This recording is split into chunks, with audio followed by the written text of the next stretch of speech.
Welcome back to the My Latin Life podcast. Since 2014, My Latin Life has been your trusted guide to traveling, living in Latin America. We have a very special guest today. His name is Caleb Jones. He's been around for a long time, and I'm happy to finally get a chance to interview him 250 some odd episodes into this thing. So Caleb, how you doing, man? Awesome. How are you? I'm glad to be here. You have 250 episodes? That's awesome. We do. We Really? do indeed. Yeah. Damn. I read a statistic that the average podcaster doesn't get past like 13 podcasts or something. Right. So not bad. Yeah. Consistency is key in most things. And in this episode, guys, Caleb is all about flag theory, internationalizing, escaping the West. He's a resident of Paraguay, Dubai, many other countries, originally from the US, right? Right. And I thought, what better place to start than, Trump got elected a couple of weeks ago, or took office a couple of weeks ago. Do you think there's still as much or maybe even more reason to leave the West, or potentially less so because things are kind of back on track? What's your thoughts on that? I think it's neither. I think that Trump, and I'm almost don't think this, I know this because we now know what happened with Trump the first time around. We could observe very carefully what he did and what he didn't do his first time he was president. So he's not an unknown anymore. And we also know the way the U.S. federal government is structured and what is possible and what isn't. So what's going to happen is that America, which has been in a state of collapse since, 25 years now, a slow state of collapse. The state of collapse is going to continue regardless of Trump. I don't think he'll make it worse than any other president would make it. He also can't make it better, not because he's a bad guy, because a lot of guys in my audience are big Trump supporters, not because he's a bad guy and he has bad intentions, but because he literally can't. He's not able to fix these systemic problems. These are mathematical problems that you can't fix with a single president in there for 4 years.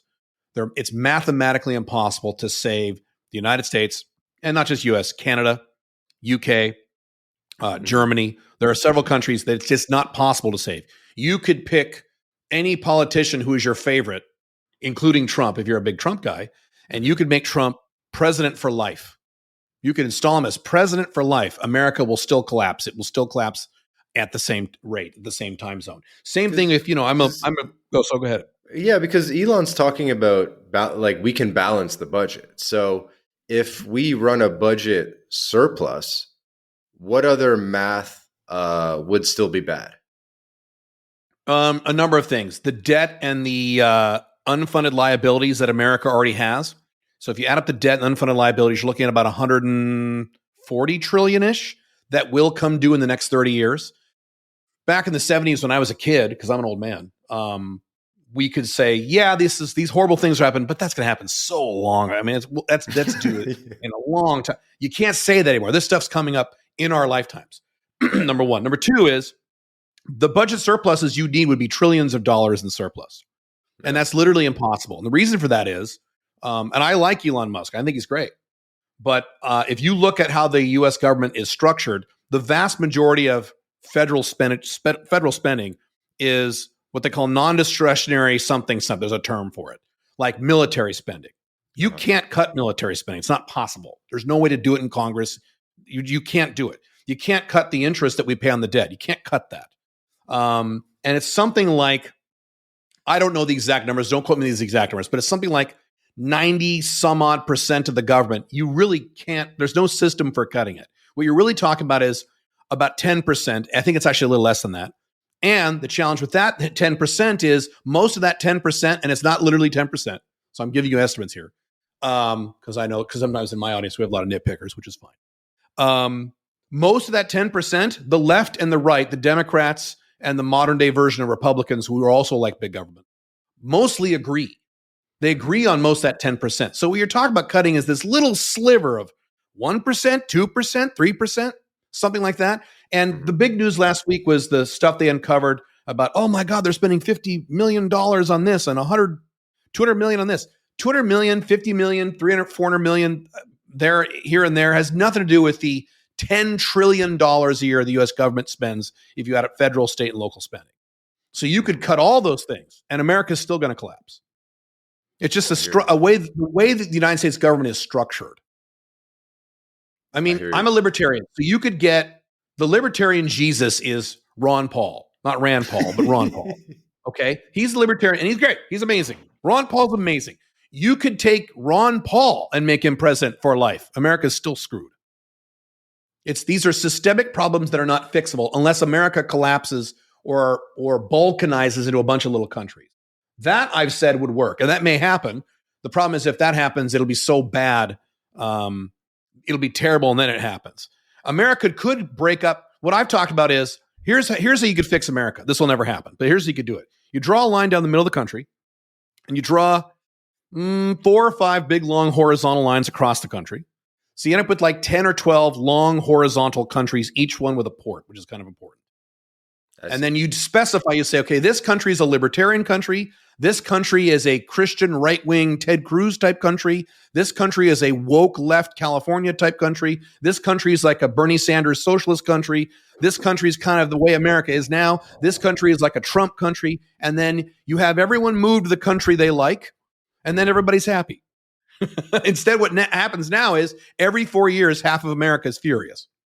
And then the collapse continues because unlike countries in Dubai, like, for example, not in Dubai, countries like Dubai, Dubai is not a democracy. So countries like Dubai, Saudi Arabia, Qatar, Bahrain, and a few others, Singapore, which are not perfect countries, but they're much better than the US because they can say 2040, here's our plan. Yeah. Here's our objective for Dubai or UAE 2040 or Riyadh 2040. America can't do that because in 4 years, someone will be out and someone new will be back in, and the person will undo all the crap the prior person did. That's a challenge of being a democracy when you're a collapsing democracy. I mean, I could go on, but. And are you in Dubai now? Is that your background? Yeah, I'm in Dubai right now. Yeah, I'm in Dubai 7 months a year, and then I'm in Paraguay about 5 months a year for the summertime because Dubai is hot in the summer. Yeah. Any specific reason for the 7 and 5? Well, the genesis of that was weather. So I love Dubai to death, but in June, July, August, September, Dubai is very, very hot, and and the air quality also gets bad during those months. Right now, the air quality is fine. This is February, so that started with the weather. I said, where else can I go during these 3 months so I don't have to roast alive in Dubai? And Paraguay has always been my second favorite country. I mean, it rivals Dubai in terms of my first favorite, second favorite. So I started going to Paraguay a lot in the summer. And then about 2 years ago, I made the decision to double down on Paraguay. So instead of doing 8 weeks twice a year in Paraguay, I said, okay, I'm going to do 5 months a year in Paraguay every year and really build a life there. So now I have a full-time year-round apartment there. I have all my stuff there now. So one of my big goals was for International Living was, for years I had this goal, was to be able to go between 2 homes or possibly 3. I think I've narrowed it down to 2. With literally just my laptop. So I can fly on a plane, 14-hour flight from Dubai to Asuncion, and literally just bring my laptop case. I don't have to bring anything else because everything I need is in both countries, which is exactly what I wanted for years. So now I have that. I'm very happy. I'm so excited about this. And this will be the first time I do it because I had to get everything set up in Paraguay last year. So now it's all set up. So when I go to Paraguay in late April, early May, literally I'm going to go with my little laptop bag on the plane, just sit down and relax, go to sleep, wake up, and just walk off the plane. And everything will be there. I'm very excited. That's cool. And for the audience, for reference, Caleb and I met briefly in Paraguay back in, what was it, like September of last year? Something like that? Like 5-6 months ago, maybe? Was it that late? It might have been September. It might be a little earlier, August maybe. But yeah, somewhere in there, yeah. Something like 6 and months ago. That's when I moved there. I'm usually May to September is the 5 month span when I'm in Paraguay. So yeah, mutual friend hosted like a dinner, bunch of people. So we didn't get into like a long form discussion or anything, but got to trade WhatsApps at the very least.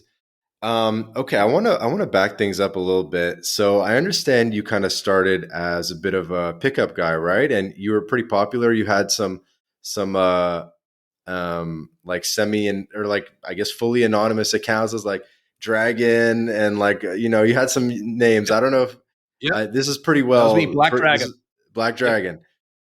What's up with the dragon? Why? And you still kind of use the dragon themology. What's up? Why do you like dragons so much? Why do you like dragons so much? What the hell? So that goes all the way back to 2008. This is a long time ago now. So I got divorced from my first marriage way back in 2007, and I made some decisions about how I wanted to handle my personal life. I made a decision back then that monogamy didn't work for me, and I would figure out how to date multiple women all at the same time without lying to any of them and telling them all and being honest.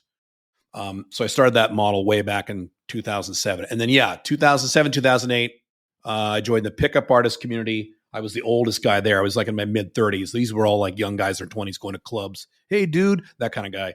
And I was the old man in the room because I already been divorced, I had kids, and had a company and all that stuff. Black Dragon. So I had to pick a name. You have to pick a pickup artist name. You had to do that back then. Right. So I'm like, Mystery. So I was filling out the thing for the forum I was on. Yeah, I was on the biggest forum with like Mystery and Neil Strauss and those guys. And I had to pick a name. So I'm like, I don't know. So I used to play Dungeons and Dragons when I was a kid in the 80s. And my favorite monster back then was the Black Dragon. So I was like, okay, Black Dragon. Okay.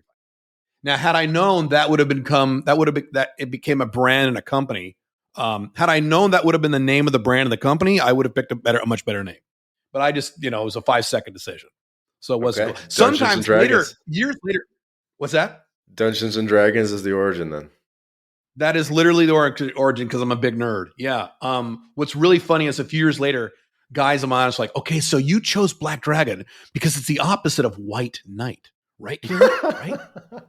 I said, yeah. No, I said, man, that is so awesome. That's my new story now, but that's not the truth. I was a fucking nerd. I like D&D, and that's just what I came up with in a heartbeat. Yeah. I wish I had a better story. And then where I wanted to go with this is I've definitely noticed a pattern where people who were previously involved in PUA get into the whole sovereign citizen flag theory movement. True. And they just understand the concepts. Have you sort of noticed that as well? Why do you think that is?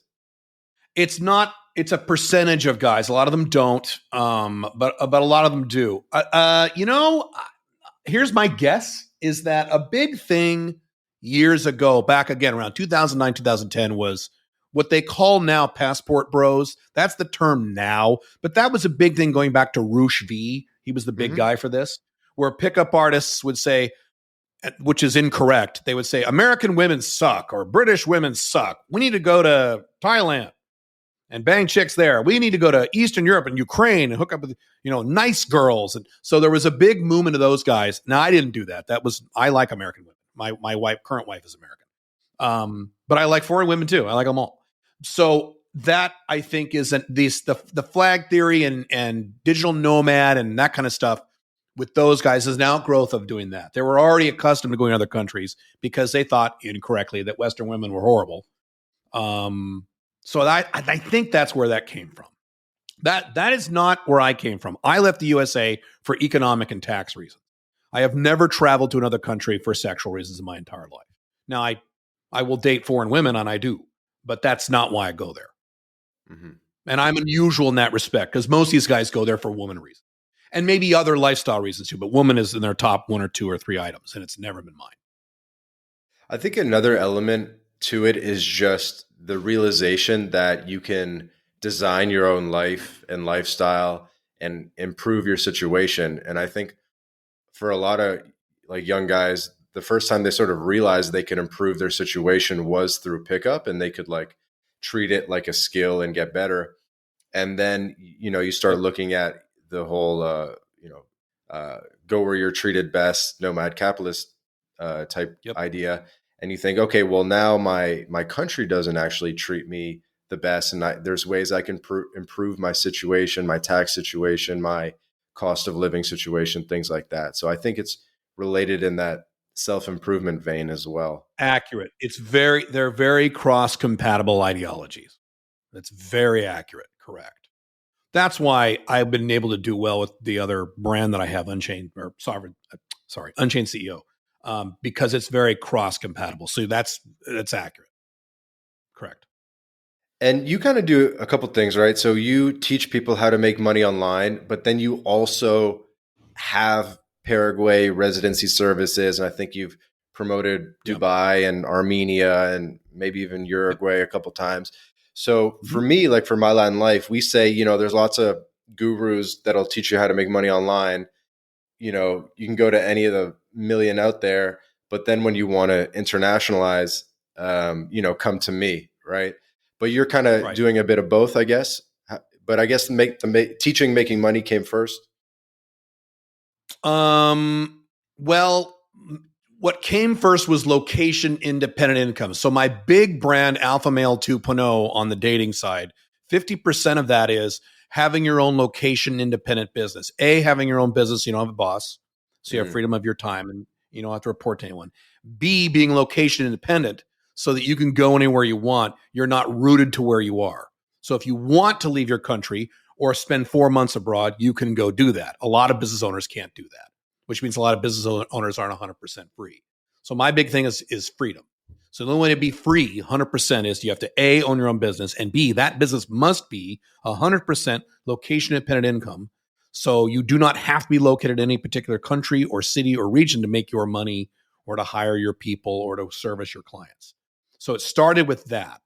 And then as I started pulling more and more away from the United States, it morphed into the second phase, which is, okay, now that you're location independent, Andrew Henderson's right. Go where you're treated best.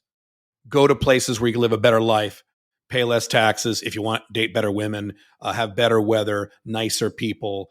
And my big thing is living in societies that are going up instead of societies that are going down like the US. Mm-hmm. So I'm in both Dubai and Paraguay, and both these countries are on the rise economically. Dubai much faster than Paraguay. Paraguay slower because it's Latin America, but they are. As a matter of fact, I just this morning, coincidentally, I ran a report on AI. I said, give me the top 50 highest debt to GDP ratio countries, from the worst to the least worst. The top 50 in the world out of there's 190 countries in the world, and it listed the top 50 bad countries with too much debt. And UAE, United Arab Emirates, where I live, and Paraguay, where I live, they were not on that list. Mm-hmm. I mean, they're down to like 30% debt to GDP, which is fantastic. I mean, it's still a little too high for me because I'm a libertarian, but I'll take it. So it was a process that morphed over a period of about 6 or 7 years.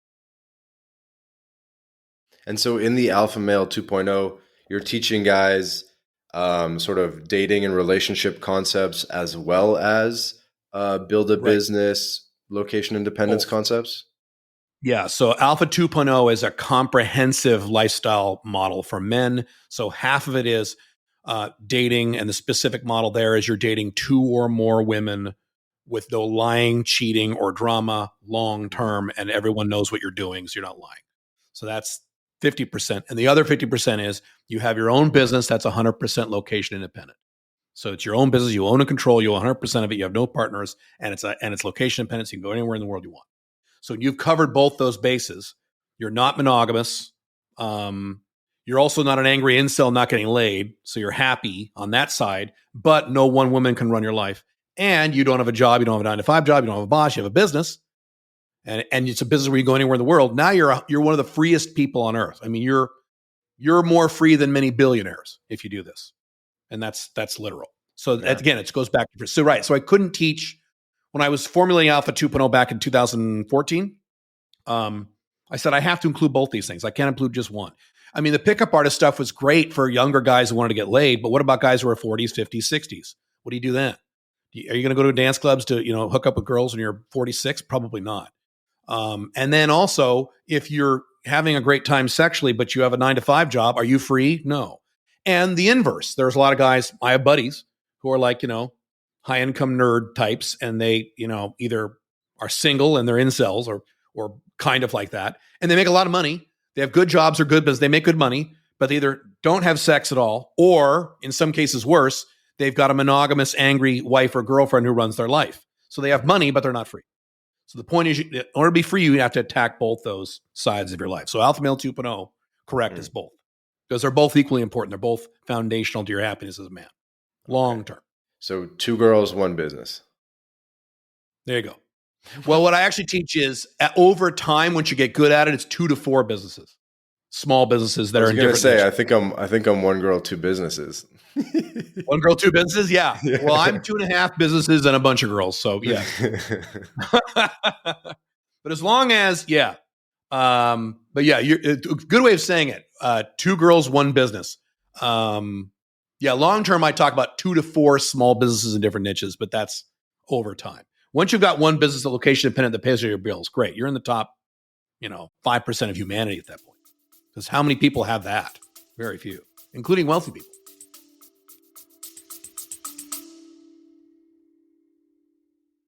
This episode of the My Latin Life podcast is brought to you in part by Job Stacking. If you're a remote or hybrid worker looking to maximize your earning potential, then Rolf Haltza, author of Job Stacking, guarantees you'll be able to double your income by implementing his paycheck multiplication layering method. This is the exact system Rolf has used to take his own income and those of many others beyond $20K a month. With this method, Rolf contractually guarantees that you'll be able to double your income in 45 days. So, if you're interested in unleashing your earning potential and doubling your income, then click the link in the description and book a call with Rolf right now.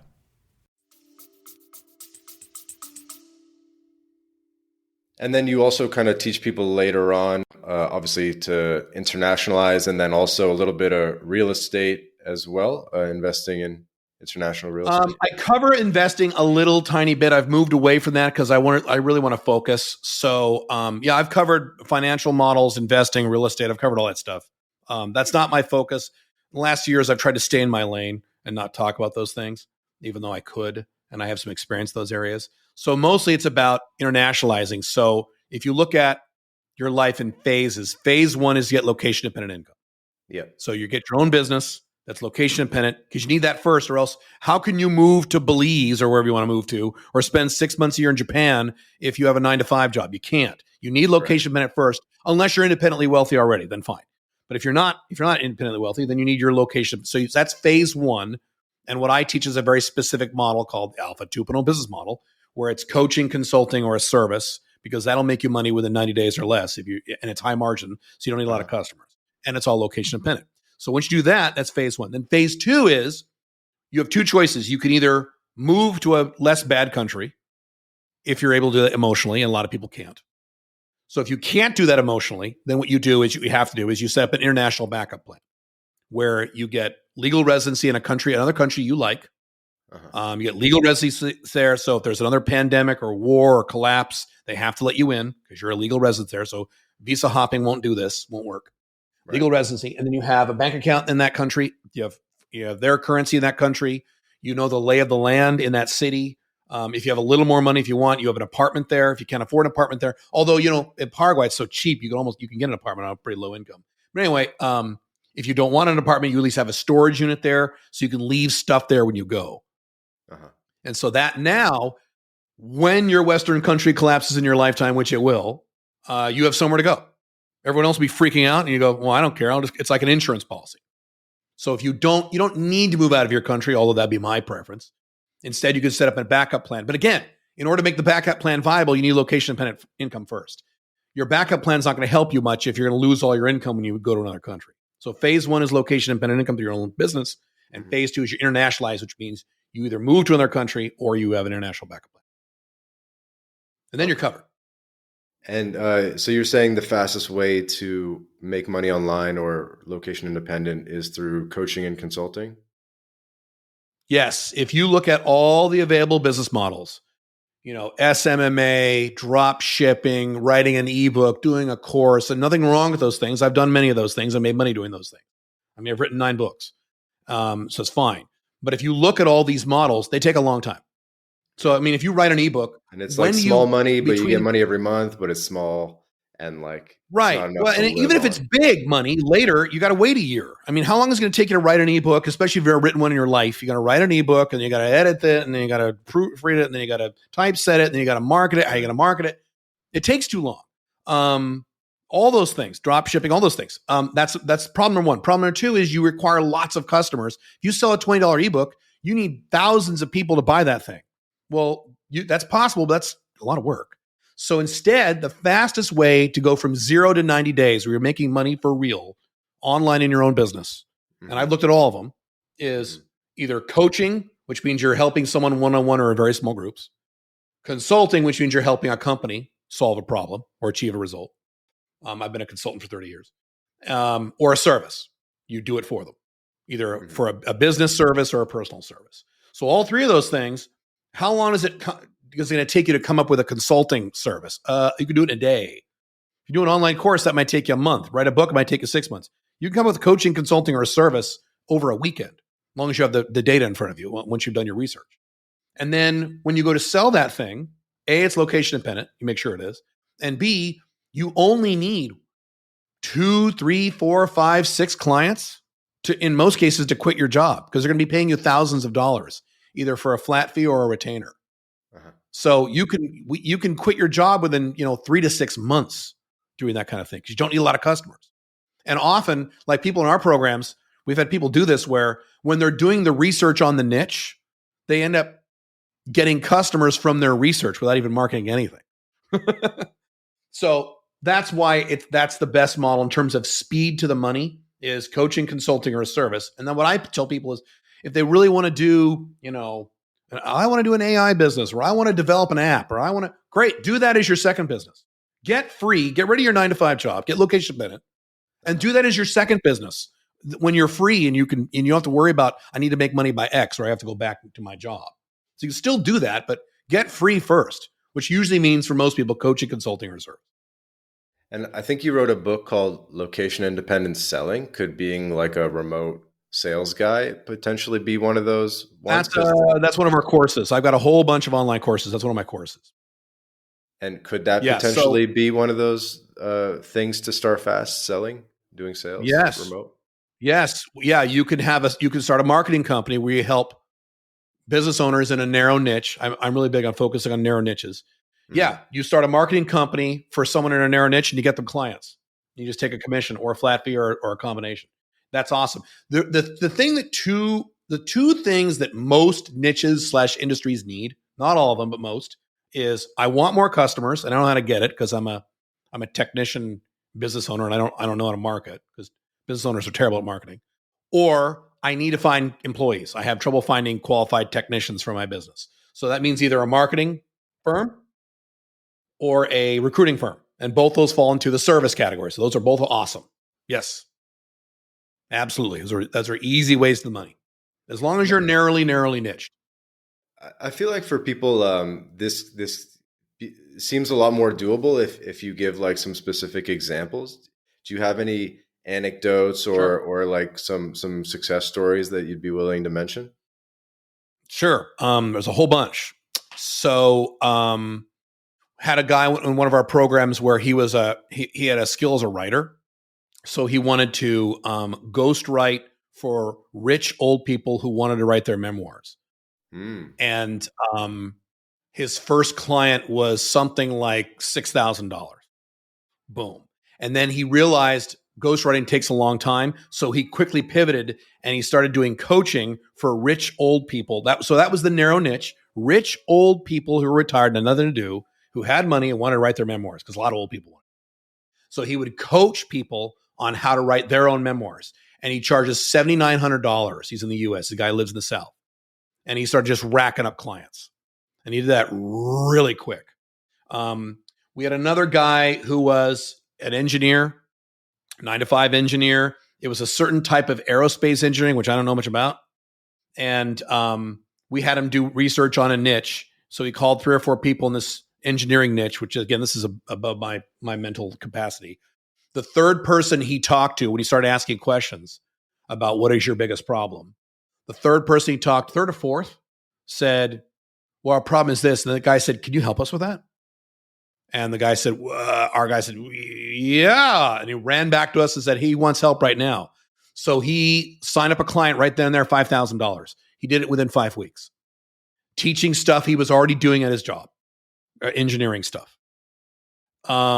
We have a guy who lives in Peru. He's an American, and he was broke, and he was about to not pay his bills. And he started a business working with, let's see, what was he doing? He was writing content and marketing materials for tourism companies in Peru. And he started making several $100, like very quickly. He was making about $1,000 US. But he's a single guy with, no bills. He lived in Peru very cheaply. So to him, that was a lot of money. That's the last time I talked to him. He's making more now.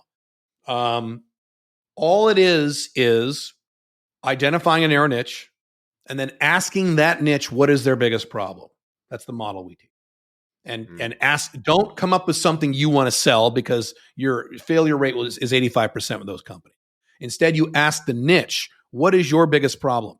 And you talk to a bunch of them. And if you get 5 people, consensus from 5 different people on, you hear the same problem from 5 different people in the niche who don't know each other, that's your coaching, consulting, or your service. That's it. And if you don't know how to do it, because sometimes people, well, I don't know how to do it. I'm dumb. I have no marketable skills. I hear that a lot. Great. You go to upwork.com and you hire an admin or a technician in Bangladesh or something for very cheap. You get the client first. Client pays you first. Then you pay your subcontractor. You have the subcontractor do the work, and you just make sure the client's happy. And that's it. And then your odds of success are very high. Yeah, that makes sense. I imagine most people, when they get started, they're not charging enough. Do you have any? Is that a common thing where you have to like tell people to charge more? Oh my God. Yes, that's a super common thing. That's one of the biggest mistakes of all business owners, including experienced ones. The models I use for pricing is when you develop your price, 2 things. Number 1 is you base the price not based on how much time you think it'll take. So that's what most people do. They go, okay, this will take about 12 hours. I should probably charge $70 an hour for this. So 70 times 12. No. Instead, what you do is you charge pricing based on the benefit you're getting the customer. So how much money is this customer going to make or save, if it's a business scenario, over the next year from your coaching, consulting, or service? And if you don't know, you should find out. Well, that might be $1 million in their company. It might be 500,000. It might be 100,000. Well, then you just charge like a percentage of that. So you can charge $10,000, $15,000, $20,000, no problem. So that's number 1. Number 2 is emotionally, we're scared to charge high prices. So what my model is, if you are 100% happy, you're exactly right when you brought that up. Most people are to charge. So the way around that is, if you're 100% comfortable with your price, it's too low. You have to raise it. If you're like, okay, that sounds good. No, it's too low. Your price sucks. You need to raise it. You want to be at least moderately uncomfortable with the numbers you come up with. Now, if you raise it to a number where you're like, there's no way anyone would pay me. First of all, you might be wrong. But let's say that you're that adamant about it. Well, then maybe it's too high. So what you want to do is slap a price in there where you go, I don't know. That's the sweet spot. If you're looking at your price, you're going, I don't know about this. That's the price you want. And then go for that. And you can always change it later, but you might be surprised.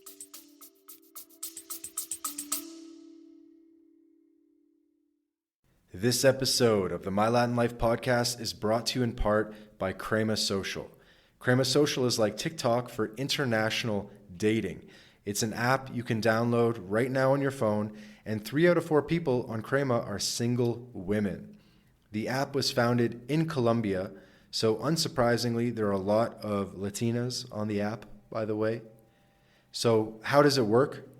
Crema Social is a social meal experience where you invite a hot girl for a lunch date via video call and food delivery. New concept, so you'll have to try it out for yourself, but this is probably the best way to meet Latinas before you visit the country. So if you're in Latin America or planning to visit Latin America, download Crema Social now and start getting dates right away. There will be a link in the description to download, or just search Crema Social on your favorite app store. Have fun, guys.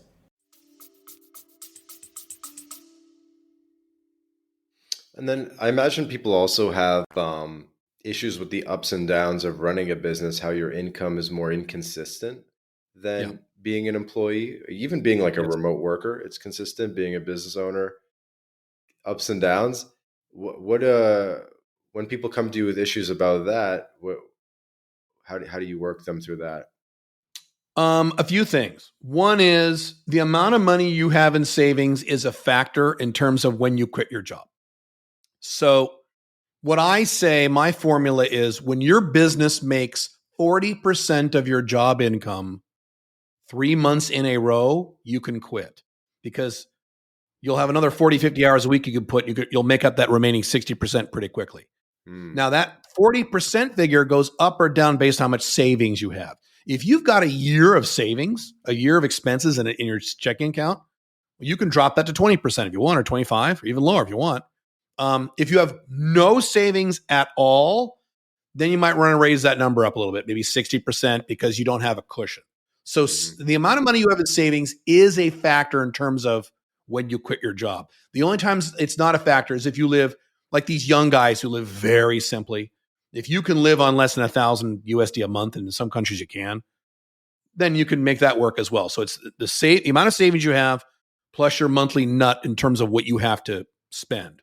And again, if you live in, cheaper countries like Paraguay, these are achievable numbers. So that's number one. Number two is what this old Dan Kennedy term, deal flow. Deal flow means that once you get a client or a customer, a lot of new business owners make this mistake. They say, yay, and they spend all their time servicing that one client. No, you got to keep marketing. You got to keep marketing until you hit whatever income goal you've specified. So marketing doesn't end just because you start to make money. And even high-paid consultants make this error, and coaches. They get a bunch of business. They go, okay, great, I'm paying my bills now. This is awesome. And they stop marketing, or they stop branding, they stop everything. And then 2 or 3 customers kind of fall off, or their contracts expire, whatever. And then they freak out and can't pay their bills again, like to your point, and they scramble again. So the solution to that is you're always marketing every month. I am always marketing every month, 12 months out of the year, no matter how much money I made that month or how much money I made that last year. Even if I made a lot of money, I go, wow, I'm rich. I keep marketing because I don't know. I don't want to have these ups and downs. So those 2 aspects. Okay. So we found the niche. We solved people's big problems. We're making 40+% of what we were making in the US. So maybe you're making 10K before. Now you're making at least 4K a month. You're marketing, and it seems like there's deal flow coming in. So that's kind of solved. What's next? Quit your job. Get rid of your job. Say goodbye. I still remember my last day at my last job in 1996, working at Nike corporate headquarters. You quit your job, and then 2 things. One is you set some new goals on how much money you want to make, and everyone's different. My model is you should make at least if you're a Westerner, you should make at least $7,000 USD a month, because that's about $85,000 a year. There's various happiness studies that show that if you make less than $85,000 a year, what's that? That's very achievable, I think. Yeah, it's completely achievable, especially with inflation now. It's super achievable, right? Yeah, $7,000 a month is not that much, especially, again, if you're selling high margin stuff like coaching services. So that's $85,000 a year. Any person can make $85,000 a year. I'm not like Grant Cardone saying you need to make $10 million a year. You're a loser. And now, if you want to make 7 or 8 figures, great, please do. But you don't need to. $85,000 a year should be your initial objective, in my opinion, because the data is overwhelming. This will make you happier. So that's one thing you work on. Then the second thing is, how do you internationalize? Which means, again, are you going to move out of your country? If so, you need to start looking around for new countries. Or are you going to stay in your country because you don't want to leave yet, but you're going to set up an international backup plan? If so, you need to look for backup plan countries, which are those 20, 25 countries in the world where you can get residency without having to live there. So it's a short list of countries. And that's it. You pick one of those 2 and you proceed. You get that done as soon as you can. What do you think's the split among your clients and what you're seeing between people who are actually willing to make the move versus just want a plan B? Well, my clients and my audience are 2 different things. My clients are more serious. For my clients, there's a lot. I mean, there's probably 50% who are leaving because they're serious and they're ready to do it. And that's why they need help. The wider audience who is interested in these topics, most people do not want to leave or would like to leave, but they're scared. I mean, I would imagine, I don't imagine, I know, most people who watch nomad capitalist videos don't want to move out of the United States if they're Americans. They would like to, and they're interested in, but what about my mom, or what about my brother, or what about, it's always some excuse. Well, I like pizza, well, I'm scared about healthcare, or do they respect gun rights in new country? They always have an excuse. So most people are hesitant. So that's why I say, great, if you're hesitant, fine. First of all, I could scream at you and call you a pussy and address your issues, but everyone's different about that. And I do that a lot of my videos. I yell at people. But if I don't do that, then great, you don't have to leave. But you do need to set up an international backup plan, which is very doable. You'll have one within 6 months. From 0 to 6 months, you could have legal residence in most places, legal residency, checking account, a city that a new country that you like, and a storage unit. It's not that tough. If not 6 months in a year, you'll have that done. So now when you stress out about the next presidential election or whatever, or the economy or whatever, you can kind of take a breath and go, I don't really care. I got somewhere to go. So it's a lot more emotionally satisfying to have this in your back pocket if you don't want to leave. Now, of course, again, I think you should leave, but I'm biased. And then I think a lot of people, listening to this, my clients are getting more sophisticated where maybe they have Paraguay residency or Mexico residency. And then they're like, what's next? So once you've done the 6-month plan B, what comes next after that? There's no right or wrong answer to that question. It's up to you. And everyone's going to have a different opinion on that based on your age. So a 27-year-old single guy is going to have a very different answer for that than a guy who's 46 and married and has 2 kids, right? Very different answers. So it depends on your lifestyle, depends on your age, depends on your objectives, depends on your family situation, depends on your dating situation. In some cases, depends on your health.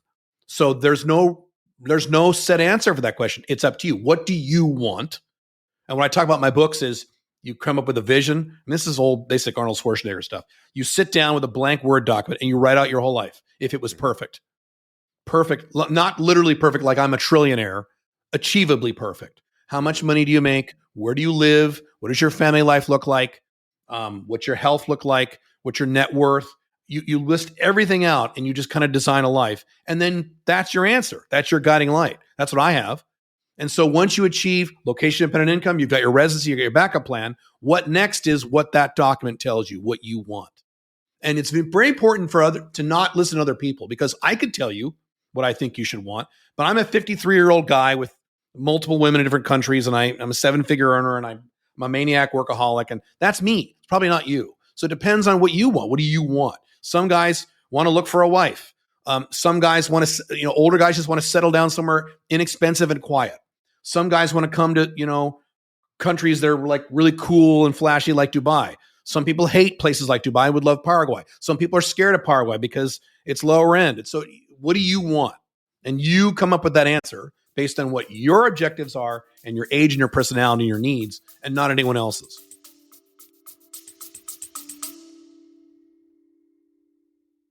Hey guys, quick break from the episode to tell you about BitRefill. BitRefill allows you to shop online and in person without banks, converting your crypto directly into merchant balance. We're talking gift cards to Nike, Amazon, Apple, Airbnb, Hotels.com, and many more, all paid for with crypto. BitRefill offers more than 10,000 gift card options in 180 countries all across Latin America, including Brazil, Colombia, Mexico, Argentina, El Salvador, and many more. You can also apply the code MyLatinLife at checkout to get 10% back on your first purchase. Go to bitrefill.com for more information. Makes sense. One thing that caught my eye when I was perusing your YouTube and your website is your most recent video is about middlemaning deals. And then there's also a course, I'm not sure if this is related, called How to Make Big Money with Joint Ventures. And I feel like I'm starting to see a little bit of stuff. I saw like some stuff on Instagram. People were talking about like middlemaning random deals in Dubai and stuff like that. Tell me more about this world a bit. Middlemaning. What do you mean by that? I can tell you about joint ventures. You mean JVs? Well, yeah, I guess they are a bit different. Maybe there's some overlap, but maybe let's start with joint ventures. Tell me. Well, middlemaning to me is what I said earlier. You get the client and you don't do the fulfillment. Someone you hire does the fulfillment. That's what middlemaning is to me. Okay. And you can do that on a small scale, or you can do it on a large scale. I mean, I got guys in Dubai doing it on a large scale. They don't do anything. They just, you're the broker, not literally the broker. Being a broker. You're the marketer. You bring in the clients, and then you hand them to your technicians or your admin team. They do the work, and then you just monitor and make sure that client is very happy. And that's it. You have to doing the work. That's the big excuse. I hear this all the time. Caleb, I'm dumb. I don't know anything. I don't have any marketable skills. I didn't go to college. I just play video games all day. I don't know. You don't need to know anything. You have to identify a narrow niche's biggest problem. Then you go to Upwork and you hire someone once you get paid by the client first. And the way that works is really quick is you go to Upwork first. You hire the people, you lock them in, you don't pay them any money. You say, okay, stand by, wait, give me a few weeks here and I'm going to be back. And then you go get your clients. The clients pay you, then you pay them. So that way it doesn't cost you any money. So that's my definition of middlemaning. And you could do that on a grand scale, small scale. Obviously, you start with a small scale if it's a new business. Joint ventures is awesome. This is one of the fastest ways to get clients, is that you go, once you've identified your niche and their problem, you go to someone else on the internet or someone you know personally or whatever who sells something to that niche that doesn't directly compete with what you're selling, but they sell to the same niche. And then you go to that person and you say, hey, I have this that solves this problem. You solve this problem, which is awesome. I solve this problem. Sell your thing to your audience or your clients or your current customers. There's 7 ways to do that. And I'll pay you a commission. And that way, when you get one person to say yes to that, you get a whole bunch of clients all at once. The very first time I did this was pre-internet, back when I was a computer consultant in the 90s. And I was a networking IT consultant on site. And I worked with a woman who was a bookkeeping software consultant. And I talked to her and said, hey, you got a lot of clients. She goes, yeah, I got a lot. I said, well, guess what? You handle software, bookkeeping software for these customers. It's the same niche I was in. I do servers and stuff. So when next time customers have a problem with their computers, servers, printers, have them call me and I'll pay you a commission. And I made something like 200 grand within like 18 months just from her referrals net. So today, the version you do today is, I did a lot of JVs last year. I do less now because, again, I'm trying to focus. But people who I have a mailing list. I have an audience. So people who sell things like that are, again, to my same niche, but sell different things. So, for example, I had a guy who sold a Bitcoin AI tool where you invest in Bitcoin and it buys and sells in microtransactions, and you make like 2% a week off your Bitcoin in addition to the growth of the Bitcoin. And so I sold that to my audience.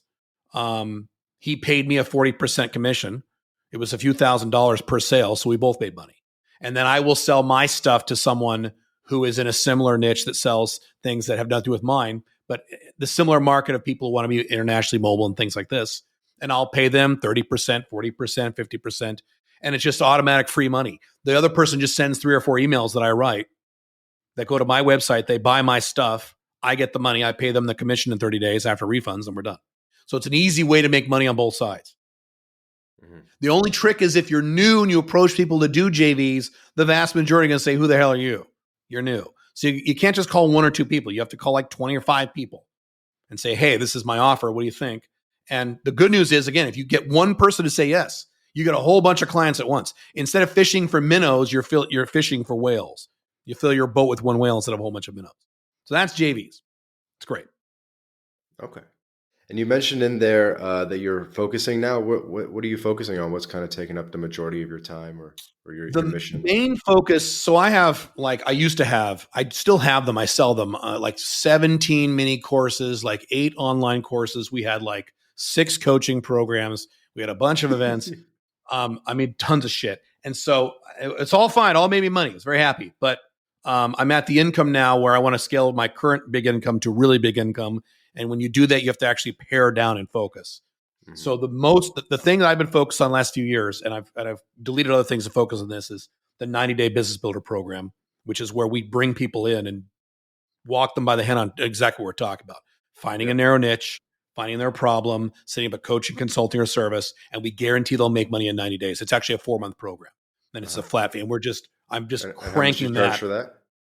That's about $6,000. And it's tax deductible. And if you don't make money in 90 days, it's a 120-day program. We give you an extra month just in case. You don't make money within 90 days. We work with you forever for free until you do. Yep. That's our guarantee, because we know for a fact this works. We've had tons of people make money from this. And it's for 9 to 5 people who want to quit their jobs and get location independent. Mm-hmm. And I've done research on this. It's the number 1 program in terms of training for a new business in the entire internet. So at that price point, you get 5 or 6 live from a real human coaching sessions per week for 4 months. Mm-hmm. Most programs at that price point, you get 1 a week for like 8 weeks or 2 months or 3 months. You get 5 a week for 5 months. plus a bunch of other stuff, plus an accountability coach, plus everything else. So there is literally no other program on the entire internet that I've found, because I've looked, and I tell people, if you can find a program like this, let me know, where you get that much training and that much help and support for that low of a price point. For something like that, they usually cost about $35,000, $25,000, and this is $6,000. Yeah, it's great. We've been working on it for 4 years. We love it. And I'm not sure if I cut you off early. Is that going to be like 100% your sole focus, or is that one of 2 or 3 things? That's my most important focus. That's the most important thing. Okay. I do other things occasionally to my warm audience. I have a few other little coaching programs. I always publish new books. I'm releasing a new book this week. Okay. So I do other little things for my warm audience. What's that?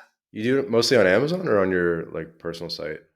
Amazon, Audible, and my own site. I always do all 3. I haven't even checked your Amazon thing. I bet you got like booming with the ratings and all that stuff. Okay. Yeah, I've got, I've written, this is my 9th book. I write a lot of books. Now, the most of those books are Alpha Male 2.0 dating books, but I have The Unchained Man. I've got Big Income from Little Work. This new book is called Freedom Fortress, which is the topics we're talking about. Freedom Fortress. I write a lot of books, so I like to write. Writing's like my favorite thing in terms of work. So I do other things. Fun random question. Do you have any one like passive income thing that you did that just keeps cranking like significantly more than the other ones? Like one book or one YouTube video or one something that's just far ahead and above your expectations or the other ones? If you include the upsells from that one thing, it's my primary book, which is called The Unchained Man. It's at alphamalebook.com. That's my biggest book I published back in 2014. I just published a new version last year. I just read a revamped new version. That book has made me a lot of money, not just from the book sales, but when people find that book, a percentage of them buy my other products that are more expensive. So a lot of them come in through that book. They go, oh my God, this is great. And then they'll get something like Business Builder or my courses. So if you include the income from that book, and that's kind of how this works if you want to start an information business, if anyone's curious. You make your lowest price entry-level thing the awesomest thing you can, the best thing you can. That book is only $15 or whatever, but it's like 500 pages, and it took me 2 years to write. It's the best thing I've ever written in my life, and it's the best thing I will ever write. And so people are like, you should be charging $300. No, I want that. I want you, if you come into my funnel, my product funnel, and you buy my first book, I want you to be blown away by that book so that you're more likely to buy future things that are more expensive. So that book has made me a lot of money, from the things that it has sold. Makes sense. As an entry level to my ecosystem. And then another fun random question. Have there been any downsides from having your personal brand and talking about the things that you talk about? It's a little bit edgy. Maybe people have tried to cancel you or try to like find you in person and it got weird. Any like good stories there? Not really. I've had 1 or 2 little scenarios where, things like I was hired to speak for an organization to do a business speech. And one of the women found my Alpha 2.0 stuff and said, he's a misogynist, even though I'm not. And they had to cancel the speech. I mean, little things like that have occurred, like 3 or 4. Other than that, no. And I'm actually surprised it hasn't happened because I can get really edgy. Now what's interesting about that is the reason it hasn't happened is a lot of the things that I say are less edgy than we used to say them way back in 2009. So one of my things I say is long-term sexual monogamy doesn't work. You will eventually break up or get divorced or one of you will cheat, which means you're no longer monogamous anymore. And that's not my opinion. That's fact. If you look at the Western world, breakup statistics, cheating statistics, all that stuff, I go into detail if you want. But so I used to say that in 2009, 2010, and people lost their minds. People were so angry when I said this. It works great. You just got to find the right person. Pickup artists, of all people, got mad at me. If you find the right girl, it works out perfectly. You idiot. And you know what you're talking about. Monogamy has gotten so bad, at least in the Western world, with divorces, breakups, and cheating since then. People don't really argue with me anymore. They go, they don't really fight me on it because they can see around them everything, it all not working. Long term, it works fine. Short term, that's fine. And I say, if you want a bunch of string of serial short term monogamous relationships, that's fine. But if you want to be monogamous to one person for 57 years in the Western world, in the modern era, it's probably not. So my point is that's not a controversial statement anymore. When I used to talk about the Western world, specifically America, I started posting blog articles on this topic of America collapsing in 2012. That's when I first said, I'm leaving the United States in a few years because the United States is going down. You can't fix it. People thought I was insane. People said, oh, you're having a midlife crisis. And what's your problem? You know what the hell you're talking about? And America's fine. I don't see any tanks. I don't see any homeless people. I don't see people on drugs. Today, you proved to be right. Yeah, they don't argue with me anymore. They're like, the best they say now is, well, maybe Trump will fix it. And that's also incorrect. So the best they've got is started the episode. Maybe Trump or maybe DeSantis or maybe Bernie Sanders, whoever, depending on the person's political views. Maybe because it's true. You were talking about Plan B internationalizing before 2020 when there were very few people talking about this stuff. And I think post 2020, everyone kind of realized how important it was to not be beholden to any one government. That's the pandemic, and in the United States, the riots in 2020, the Floyd riots. Those are the two things that push people over the edge. Yes, and I just kind of said, I told you. I've been telling you this for 8 years. Yes, that is correct. It's 2020. Now, it started in 2016. Some people, Americans again, because that's my frame of reference. In 2016, this is really interesting. I would tell people in my personal life and in my consulting practice, yeah, I'm going to leave the country. I'm moving out of the United States in a few years.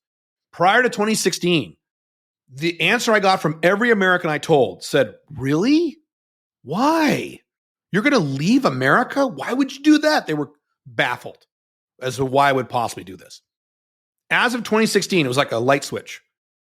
When I started telling people, when I continued to tell people, yeah, I'm going to move out of the United States, it went from really to, oh, really? Where are you going? Really? So when are you leaving? Where are you going? It was suddenly interest. And what happened in 2016? The Hillary Clinton, Donald Trump election, where I think a lot of Americans went, oh my God, these are my two choices. Holy, something really is wrong. That's what I think flipped it for a lot, not all Americans. A lot of Americans got excited about Hillary or Trump, but a lot of Americans went, oh shit, really? So that's when it started. The spark was lit in 2016, but you're correct. It was 2020 and specifically the pandemic, the mishandling of the pandemic, and then the riots. That's what really set up. I did a survey in 2020 of my entire audience. I said, what are the top 5 things you're worried about? And it was all about my country's fucked. I said, okay, we're going to start leaning in that direction now with our products and stuff. Which, I was saying since 2012. Mm-hmm.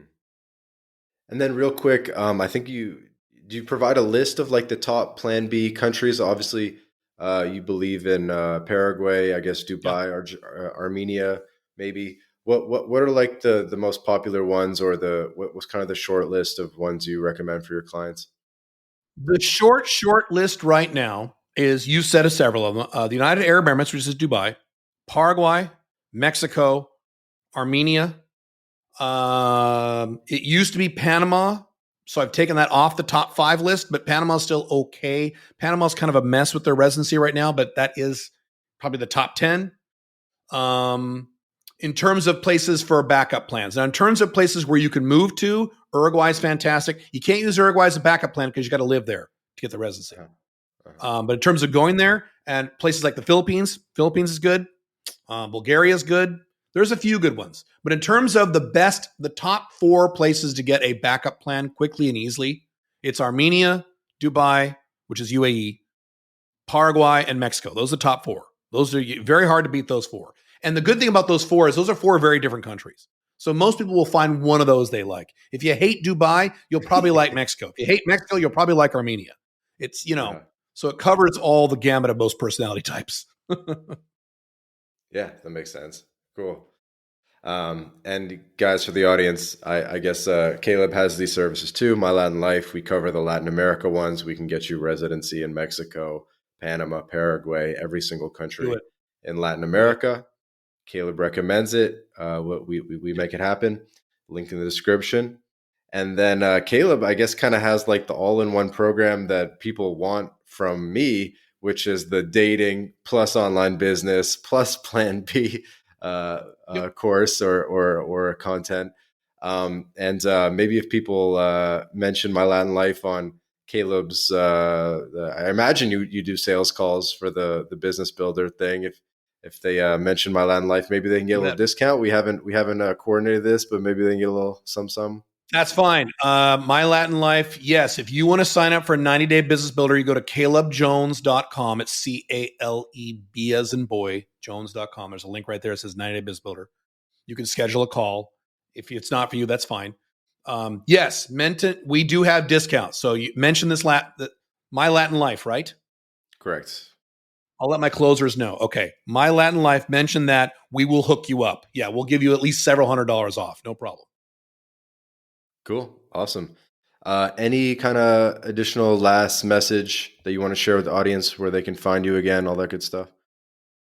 If you're a man, alphamalebook.com. You should get that book. It'll change your life. And I mean that literally. It's called The Unchained Man. You really should get it. I mean, just try it out. There's the audio book. There's all the versions of it. If you are a man or a woman, calebjones, like I said, .com, calebjones.com. There's a blog there. I got YouTube videos. I do live streams. If you're again a man and you want more alpha male stuff, there's also alphamale20.com. So I have two separate brands. I have to kind of keep them separate because not all the business people want to talk about dating. And some business people are women. They don't want to talk about that stuff.